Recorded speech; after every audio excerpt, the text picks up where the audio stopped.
I hated it. Hated it. It's not fun.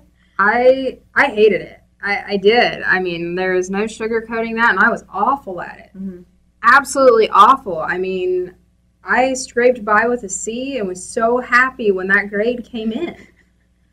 And now I do all my pharmacokinetics by hand. I, in fact, went and did a pharmacokinetic fellowship.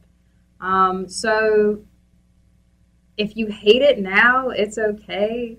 You might like it later. But actually, you don't realize how important it is, how much it affects every drug any patient's going to be on, including you, your family.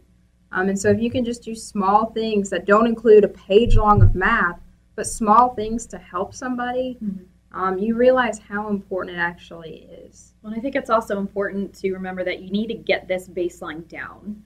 Once you understand the math that goes behind everything and you do it often enough, eventually you don't need to do the math anymore. There's a lot of times I can look at a patient and say, oh, you're 18 years old and your serum creatinine's 0.6 and you need to go on vancomycin. I'm probably going to do 1500 or 1750 Q8 hours because I know that you're going to be eliminating it very quickly. I need to target 15 to 20, and that's probably the dose and range that I'm going to need to get to push you to that level.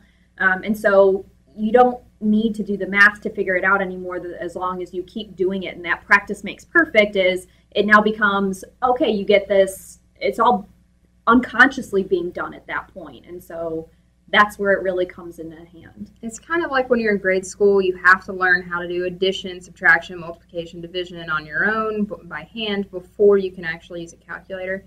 And it's the same concept with the PK dosing. So you do it enough times, you look at a patient, you see their height, their weight, their renal function. I said I do it all by hand. Usually I give a dose and then I double check my dose later because usually they want an answer right now. And so like Dr. Wagner said, yeah, you learn how to eyeball it because you learned how to do the basics in school, hopefully, and it becomes second nature. Yeah, and dosing these things is somewhat of an art. Mm-hmm. And it takes a lot of practice. It takes a lot of seeing different situations, how different patients handle these things. Mm-hmm.